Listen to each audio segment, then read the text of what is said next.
বন্ধুসকল, তো আজি আমাৰ বিটিচিৰ এছেম্বলি চলি আছে। এই এছেম্বলিত বহুতো গুৰুত্বপূৰ্ণ বিষয়বোৰক লৈ আমি কুৱেশ্যন কৰিছিলোঁ। ইয়াৰ কিছু উত্তৰ আমি পালোঁ আৰু কিছু উত্তৰ তেওঁলোকে আমাক নিদিলে। ইয়াৰ ভিতৰত দুখৰ বিষয়টো হ'ল যে আসাম গভৰ্ণমেণ্টে দিয়া যি বড়োলেণ্ড শ্বহীদসকলক প্ৰত্যেকটা শ্বহীদ পৰিয়ালক 5 লাখকৈ যি এক্সগ্ৰেচিয়া দিয়াৰ যিটো চেংচন, এই চেংচন টকাৰ পৰা কিয় 3 লাখকৈহে দিয়া হ'ল এইটো আমি প্ৰশ্ন কৰিছিলোঁ। কাৰণ 5 লাখেই চেংচন আছিল, কিন্তু আমাৰ শ্বহীদসকলৰ পৰিয়ালক মাথোন কিয় 3 লাখকৈ দিয়া হ'ল, ইয়াৰ প্ৰশ্নৰ আমি উত্তৰ কৰিছিলোঁ, মানে বিচাৰিছিলোঁ, কিন্তু তেখেতসকলে আমাক উত্তৰ দিব পৰা নাই।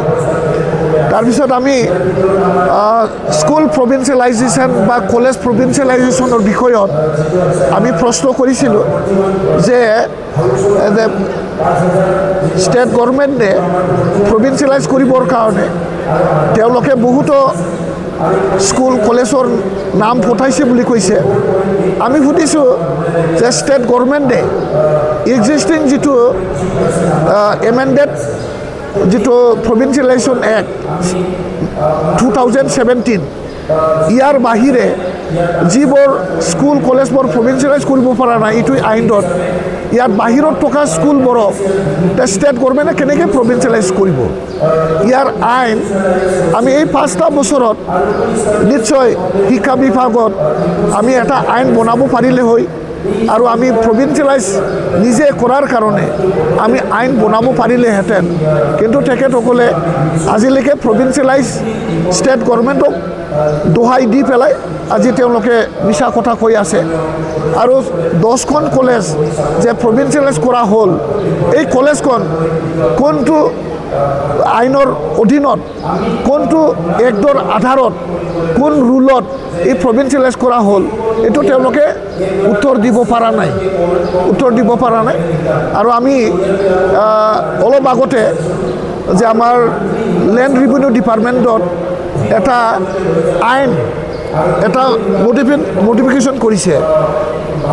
1886 যিটো আমাৰ ষ্টেটৰ এক্সিষ্টিং লেণ্ড ল', এই লেণ্ড লক মডিফাইড কৰিবৰ কাৰণে, ইয়াত মানে ইনচাৰশ্যন কৰিবৰ কাৰণে আৰু বিভিন্ন দফা মডিফাইড কৰিবৰ কাৰণে আজি BTCত এটা বিল উত্থাপন হৈছে। 1 মিনিটতে বিল উত্থাপন আৰু 2 মিনিটৰ ভিতৰতে এই আইনখন পাছ কৰা হ'ল। তাৰপিছত আমি আপত্তি কৰিছিলোঁ।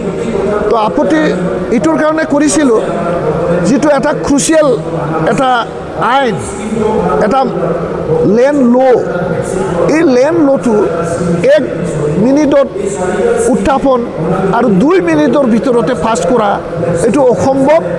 যিখন বিল আপোনালোকে মডিফিকেশ্যন কৰিব বিচাৰিছে আৰু ইয়াত আইন আৰু সংযোজন কৰিব বিচাৰিছে, কোনটো আইন আপোনালোকে মডিফাইড কৰিব, এই মডিফাইড কৰিব বিচৰাখিনি নিশ্চয় হাউচত অৱগত কৰিলেহেঁতেন, বা আমি এই আইনখন আমি অলপ চালি জাৰি চাব পাৰিলেহেঁতেন, তেতিয়াহ'লে ভাল আছিল। পাছ কৰি গ'ল, বিলখন পাছ কৰি গ'ল। আৰু তেওঁলোকে কৈছে যে BTC একৰ্ডৰ যিটো আমাৰ পেৰেগ্ৰাফ, মানে দফাৰ যিটো পেৰেগ্ৰাফ 3, তাতে মানে আমাৰ 3.3 and 3.B যিটো কলম, এই কলমত BTC কেন মেক লছ, মানে নিজাববীয়া BTCয়ে আইন বনাব পাৰে। এই আইন বনাব পাৰে এটা যিটো আমাৰ কিবা হয়, যিটো দফা আছিলে, এই ক্ষমতাটো লৈ পেলাই তেওঁলোকে আজি BTCতে এটা মাটিৰ আইন বনাব লাগিছিলে। আইন বনাই পেলাই হাউচত লেজিসলেটৰসকলে যিসকলে আইন বনায় তেওঁলোকে ভালকৈ ষ্টাডি কৰিব লাগিছিলে, কোনটো আইন ৰাখিব লাগে, কোনটো আইন বনাব লাগে, সেইটো নকৰাকেই তেওঁলোকে মানে 1 মিনিটতেই বিল উত্থাপন আৰু 2 মিনিটতে বিল পাছ, ইয়াৰ আমি বিৰোধিতা কৰিছোঁ, একদম আমি বিৰোধিতা কৰিছোঁ। আৰু লগতে আমি বৰ্তমান খৰাং বতৰত কৃষকসকলে যেনেকৈ দুৰ্যোগত ভুগিব লগা হ'ল, যিটো ছামাৰ খেতি, বাৰিষা বতৰৰ যিটো খেতি, এই খেতিটো এতিয়া বিনষ্ট হোৱাৰ পথত আৰু বহুত কৃষকৰ খেতি নষ্ট হ'ব।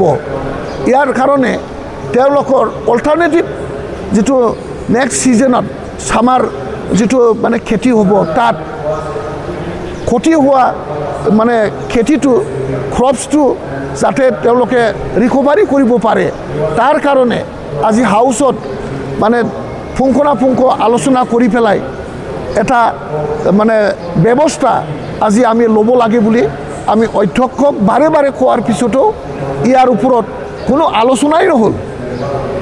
এতিয়া যে বাৰিষা বতৰত ইমান দুৰ্যোগ, ড্ৰাউট লাইক চিচুৱেশ্যন, ইয়াত আমাৰ ডিপাৰ্টমেণ্ট হিচাপে কি পদক্ষেপ লোৱা উচিত, স্পেচিয়েল কেয়াৰ কেনেকৈ লোৱা হওক, ষ্টেট গভৰ্ণমেণ্ট আৰু চেণ্ট্ৰেল গভৰ্ণমেণ্টৰ লগত এইখিনি চিচুৱেশ্যনটো কেনেকৈ আমি মোকাবিলা কৰিম, তেওঁলোকৰ পৰা আমি কেনেকৈ সহায় সহযোগিতা ল'ম, এইটোৰ ক্ষেত্ৰত অধ্যক্ষ মহোদয়ৰ মানে এটা আলোচনা বিলোচনা কৰি পেলাই যদি কৃষকসকলৰ কাৰণে আজি যদি হাউচত কিবা এটা উপায় ওলাব পাৰিলেহেঁতেন, তেতিয়াহ'লে আমি BPFৰ MCLA হিচাপে, ৰাইজৰ জনপ্ৰতিনিধি হিচাপে আমি খুব সুখী হ'লহেঁতেন।